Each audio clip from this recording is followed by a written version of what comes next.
आज की वीडियो में बात करेंगे उत्तराखंड में नागरिक संहिता लागू होने के बाद उत्तराखंड में विवाह प्रमाण पत्र आप घर बैठे किस तरीके से अप्लाई कर सकते हैं। समान नागरिक संहिता लागू होने के बाद यदि आप भी चाहते हैं कि उत्तराखंड में विवाह पंजीकरण को आप घर बैठे करें, तो उसके लिए आपको समान नागरिक संहिता अर्थात यूसीसी की वेबसाइट पर आना होगा, जिसका लिंक आपको हमारे वीडियो के डिस्क्रिप्शन में मिल जाएगा। यहाँ पे अगर आपको 3 ऑप्शन मिलेंगे, नागरिक, सीएससी और अधिकारी। तो नागरिक वाले ऑप्शन में आपके पास यूसीसी लॉगिन आईडी होनी चाहिए। यदि आपके पास नहीं है तो आपको पेज को नीचे स्क्रॉल करना होगा और यहाँ पे आपको एक ऑप्शन दिखाई देगा, आपका कोई खाता नहीं है, यहाँ करें रजिस्ट्रेशन। इस पर आपको क्लिक करना होगा और क्लिक करने के साथ ही आपके सामने कुछ इस तरीके से ऑप्शन आ जाएंगे।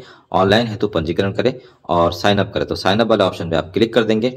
उसके बाद यहाँ पर आपको आधार संख्या या वर्चुअल आईडी, तो आधार संख्या यहाँ मेंशन करेंगे, टर्म्स एंड कंडीशन को एक्सेप्ट करेंगे और ये जो कैप्चा कोड है उसको फिल करने के बाद ओटीपी भेजे वाले ऑप्शन में क्लिक करेंगे। आधार से आपका डाटा फैच किया जाएगा। उसके बाद आपका यूआरसी नंबर या जो आईडी है वो आपको आपके मैसेज पर, मोबाइल के मैसेज पर भेज दिया जाएगा। उसके बाद आप यहाँ पर लॉगिन कर पाएंगे।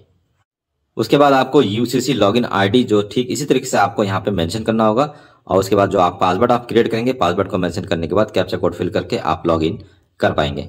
लॉगिन करने के बाद आपके सामने विवाह का पंजीकरण का एक ऑप्शन आएगा, विवाह विच्छेद का एक ऑप्शन आएगा और इसके अलावा लिव इन रिलेशनशिप का भी पंजीकरण आप यहाँ से करवा सकते हैं।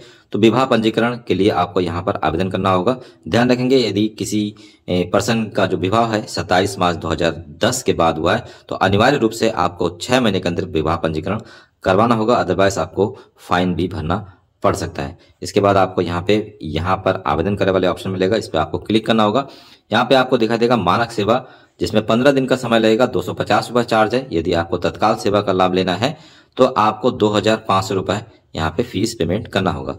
और मानक सेवा वाले ऑप्शन पे क्लिक करके आप आगे बड़े ऑप्शन पे टैप करेंगे तो आपके सामने कुछ इस तरीके से ऑप्शन आ जाएगा। पंजीकरण विवरण के अंतर्गत आपसे पूछा जाएगा क्या शादी में पंजीकृत होने के लिए कई पति पत्नी हैं, तो जिसकी एक से अधिक पति या एक से अधिक पत्नियां हैं तो उस कंडीशन में यहाँ पे हाँ होगा। नॉर्मली एक ही पति पत्नी का जोड़ा है तो यहाँ पे नहीं आपको फिल करना होगा। क्या ज्ञापन संयुक्त रूप से दिया जा रहा है या अकेले दिया जा रहा है, तो आप यहाँ पे संयुक्त रूप से मेंशन कर सकते हैं। यदि अकेले दिया जा रहा है तो उसके लिए आपको अलग से जानकारी यहाँ पे सिंगल भी कर सकते हैं। शादी की तारीख आपको मेंशन करनी होगी। विवाह में कौन सा पक्ष उत्तराखंड का निवासी है, यदि दोनों पक्ष उत्तराखंड के हैं तो दोनों सेलेक्ट करेंगे, कोई एक पक्ष है तो एक सिलेक्ट करेंगे। उसके बाद पत्नी निवास की किस स्थिति या किस श्रेणी में आता है, तो यहाँ पे यदि राज्य सरकार द्वारा स्थायी निवास प्रमाण पत्र है तो पहला ऑप्शन आप चूज करेंगे, या फिर स्थायी कर्मचारी है लेकिन स्थायी निवास नहीं है तो आप सेकंड ऑप्शन। उसके हिसाब से आप केंद्र सरकार या राज्य सरकार जो भी आपका निवास प्रमाण पत्र है अपनी पत्नी का, उसके हिसाब से आप यहाँ पे सेलेक्ट कर सकते हैं। नॉर्मली कंडीशन में पहला नंबर आपको सेलेक्ट करना है और उसके बाद स्थायी निवास प्रमाण पत्र चुनना है। तो यहाँ पे आपके सामने 2 ऑप्शन आएंगे निवास के लिए, अधिवास और स्थायी निवास। तो उस कंडीशन में स्थायी निवास प्रमाण पत्र यदि आपके पास है तो स्थायी निवासी प्रमाण पत्र आप यहाँ चूज कर सकते हैं। उसके बाद आपको यहाँ अपलोड परमानेंट रेजिडेंस अर्थात स्थायी निवास प्रमाण पत्र अपलोड करना होगा। यहाँ पे पत्नी का निवास प्रमाण पत्र आपको अपलोड करना होगा। ध्यान रखेंगे, पत्नी की जगह पत्नी का स्थायी निवास अपलोड करना है और पति की जगह पति का ही। तो उसके बाद आपसे पति की जानकारी मांगा जाएगा और इस संबंध में पति के निवास की आपको देना होगा जानकारी। तो इस संबंध में आप पहला ऑप्शन चूज कर सकते हैं कि सरकार द्वारा जारी अधिसूचना के तहत स्थायी निवासी प्रमाण पत्र, इस ऑप्शन को आप चूज कर सकते हैं। उसके बाद स्थायी निवासी का प्रमाण पत्र आपको चुनना होगा। 2 ऑप्शन आपके सामने आएंगे, यहाँ पे भी स्थायी निवास प्रमाण पत्र है तो स्थायी निवास प्रमाण पत्र आपको चूज करना होगा और ये मैंडेटरी है, जिसके सामने भी स्टार लगा हुआ है तो आपको ये अपलोड करने ही होंगे। उसके बाद स्थायी निवास प्रमाण पत्र यहाँ पे पति का अपलोड होगा, जिसको आप ड्रैग एंड ड्रॉप की सहायता से या फिर पीडीएफ फाइल को यहाँ अपलोड कर सकते हैं। उसके बाद यहाँ पे आपको सहेजे का ऑप्शन मिल जाएगा, इस पर भी आप क्लिक कर सकते हैं।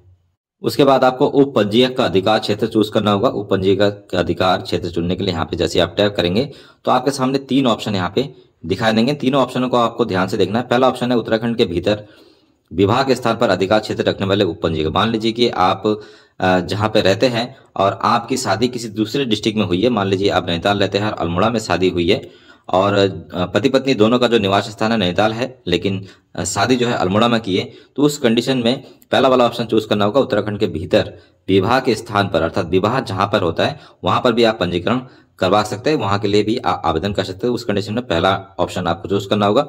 दूसरा है उत्तराखंड के भीतर स्थायी पते के स्थान पर अधिकार क्षेत्र रखने वाले उप पंजीयक, अर्थात जहां का आपका स्थायी पता है उसी तहसील के जो रजिस्ट्रार है उप पंजीयक है उस क्षेत्र को चुनना चाहते हैं जो आपके स्थायी पते में जो एड्रेस है, तो आपको सेकंड ऑप्शन चूज करना होगा। जैसे ही आप सेकंड ऑप्शन में चूज करेंगे तो आपके सामने एक ऑप्शन और आएगा उत्तराखंड के भीतर अधिकार क्षेत्र को निर्दिष्ट करें। तो यहाँ पे आप देखेंगे कि आप किसके द्वारा पंजीकरण के लिए आवेदन करना चाहते हैं, तो पत्नी के स्थायी पते के अधिकार क्षेत्र वाले उपपंजीयक या पति के।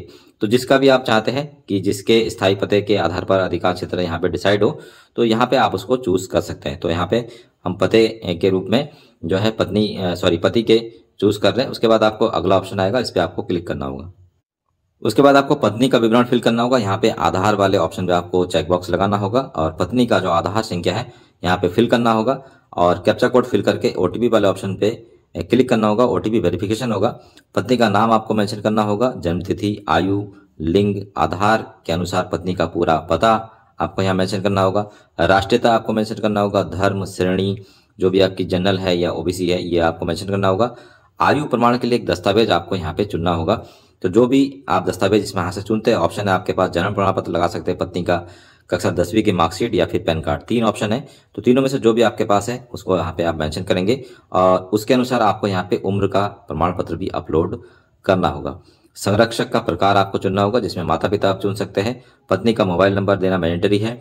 पत्नी का वैकल्पिक मोबाइल नंबर आप दे सकते हैं, अदरवाइज छोड़ भी सकते हैं। ईमेल आईडी है तो दे सकते हैं।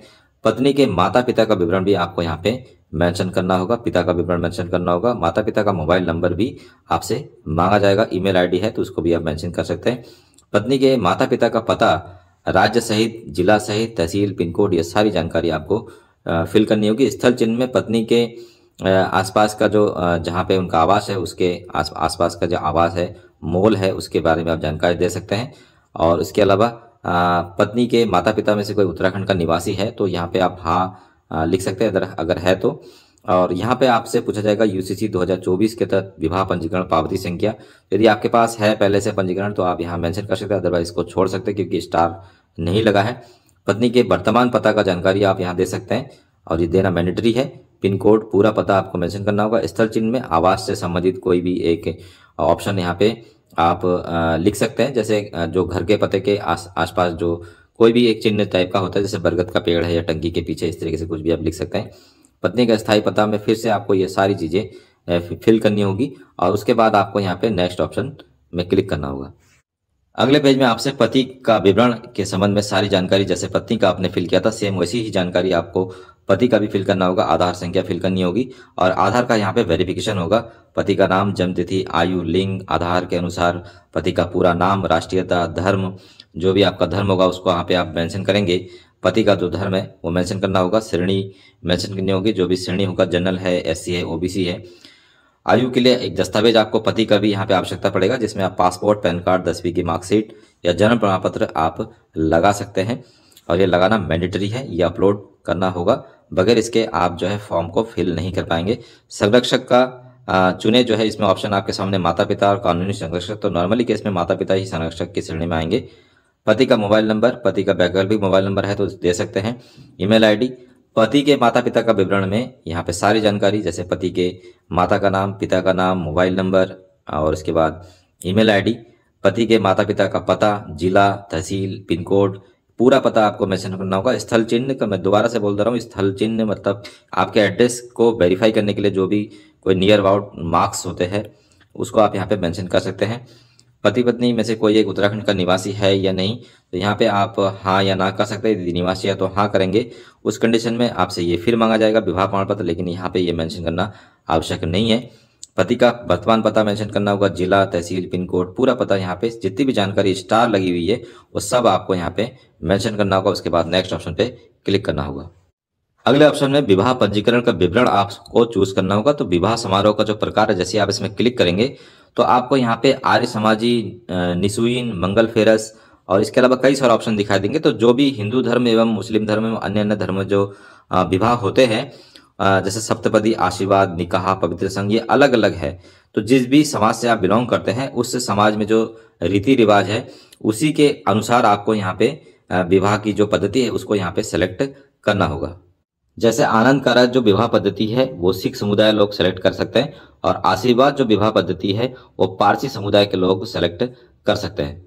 पवित्र मिलन ईसाई समुदायों द्वारा ऑर्गेनाइज किया जाने वाला विवाह समारोह है और मंगल फेरे जो है जैन समुदाय द्वारा ऑर्गेनाइज किया जाने वाला विवाह समारोह है।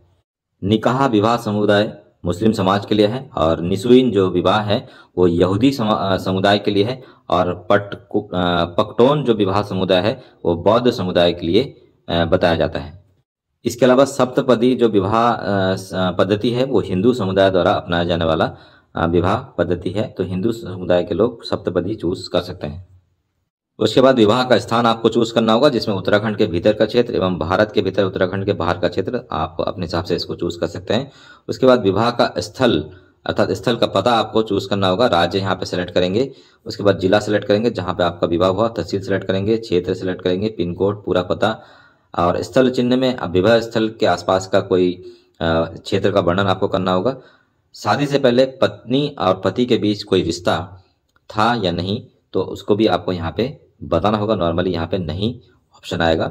विवाह समारोह करने वाले अधिकारी का विवरण, यहाँ पे अधिकारी का मतलब है जो भी रीति रिवाज के द्वारा जो जैसे हिंदू धर्म में जो पंडित या मुस्लिम धर्म में जो मौलवी द्वारा शादी कराया जाता है, तो अधिकारी का मतलब यहाँ पे विवाह करवाने वाले पंडित जो है, तो अधिकारी का नाम आपको यहाँ पे मेंशन करना होगा। हिंदू धर्म वाले अपने पंडित का नाम यहाँ पे मेंशन करेंगे, और अधिकारी का संपर्क संख्या अर्थात पंडित जी का मोबाइल नंबर भी यहाँ मांगा जाएगा, अधिकारी का ईमेल आईडी अर्थात पंडित जी का ईमेल आईडी, अधिकारी का पता अर्थात पंडित जी का पता। तो इस तरीके से आपके विवाह को जिन्होंने भी ऑर्गेनाइज कराया होगा उनकी सारी जानकारी यहाँ पे फिल की जाएगी।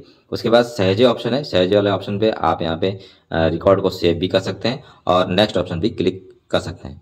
उसके बाद आपको बच्चों का विवरण देना होगा। यहाँ आपसे पूछा जाएगा क्या विवाह के दोनों या किसी भी पक्ष के बच्चे या बच्चे हैं, तो नॉर्मल कंडीशन में यहाँ हाँ आ सकता है, नहीं भी आ सकता है। यदि अभी अभी शादी हुई है तो नहीं आएगा, और यदि 2010 के बाद 12-13 में शादी हुई है और बच्चे हैं तो हाँ यहाँ पे आप फिल करेंगे। उसके बाद विवरण जोड़े वाले ऑप्शन में क्लिक करेंगे तो बच्चों का विवरण आपको देना होगा विवाह की तारीख और ज्ञापन जमा होने की तारीख के बीच में या फिर विवाह से पहले। तो दो ऑप्शन है, तो विवाह की तारीख अर्थात 2010 में यदि विवाह हुआ है, 12 में विवाह हुआ है और 2025 में फॉर्म अप्लाई कर रहे हैं, तो विवाह की तारीख और ज्ञापन जमा करने की तारीख के बीच का आप ऑप्शन सेलेक्ट करेंगे।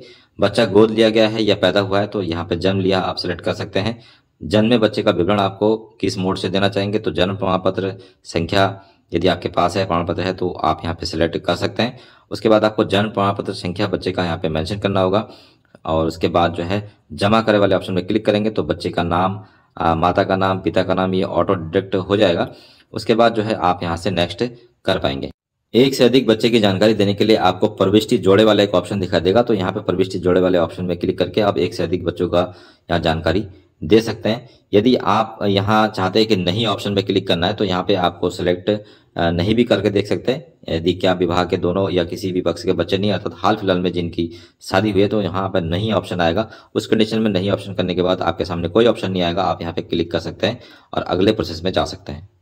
उसके बाद आपको गवाह का विवरण देना होगा। यहाँ पर आपको दो गवाह का विवरण देना होगा। गवाह का विवरण एक में गवाह का जो आधार नंबर है यहाँ फिल करना होगा, अर्थात आपकी शादी में जो लोग सम्मिलित हुए थे उनमें से किसी भी एक का आप आधार नंबर ले सकते हैं, और उन्हीं के आधार नंबर पे एक मोबाइल OTP जाएगा जिसको आपको वेरीफाई करना होगा। गवाह का नाम मेंशन करना होगा, जन्म तिथि, आयु, लिंग, पूरा पता, संपर्क नंबर विवरण देना होगा। और ध्यान रखें कि जिसका भी आप यहाँ पे जिसको भी गवाह बनाते हैं उनका जो है कैमरा वेरिफिकेशन भी होगा, अर्थात उनके सामने कैमरा ओपन होगा और उनको वहाँ पे विजिट भी करना होगा कैमरे के सामने।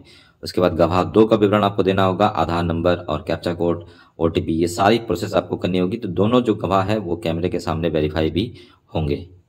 उसके बाद आपको दस्तावेज अपलोड करने होंगे। सबसे पहले पत्नी की तस्वीर आपको यहाँ पे अपलोड करना होगा, जिसको JPEG फॉर्मेट में आप पासपोर्ट साइज की फोटो यहाँ पे अपलोड कर सकते हैं। उसके बाद पति की तस्वीर में भी आप JPEG फोटो में पासपोर्ट साइज फोटो अपलोड कर सकते हैं। उसके बाद विवाह आमंत्रण पत्र अर्थात निमंत्रण पत्र भी यहाँ पे अपलोड करना होगा, लेकिन मैंडेटरी नहीं है, लेकिन कोशिश करेंगे तो आपको ये बनाना पड़ सकता है, क्योंकि इसके बगैर फॉर्म कैंसिल भी हो सकता है। उसके बाद अगला प्रोसेस, अगला ऑप्शन है, इस पर आपको क्लिक करना होगा, या फिर सहजे वाले ऑप्शन पे भी आप क्लिक कर सकते हैं। घोषणा पत्र के अंतर्गत आपको सारी जो टर्म्स एंड कंडीशन है उसको एक्सेप्ट करना होगा, क्योंकि ये जरूरी है। और इसको आप रीड आउट भी कर सकते हैं कि क्या क्या घोषणा आपसे करवाया जा रहा है। सारे टर्म्स एंड कंडीशन को एक्सेप्ट करना होगा। उसके बाद जमा करे वाले ऑप्शन पे क्लिक करेंगे, आपके सामने फीस पेमेंट का ऑप्शन आएगा। आप जो है UPI से या फिर पैन जो आपका ATM नंबर कार्ड है उससे भी आप फीस पेमेंट कर सकते हैं। 3 से 7 दिन के अंतर्गत आपको विवाह पंजीकरण कार्ड इसी वेबसाइट पर आपको प्राप्त हो जाएगा। जब आपका विवाह पंजीकरण बनकर तैयार हो जाएगा तो आपको एक प्रमाण पत्र का ऑप्शन दिखाई देगा। प्रमाण पत्र वाले ऑप्शन पे क्लिक करेंगे तो आपको अपना विवाह प्रमाण पत्र यहाँ पे मिल जाएगा। इसको आप डाउनलोड करके यूज कर पाएंगे।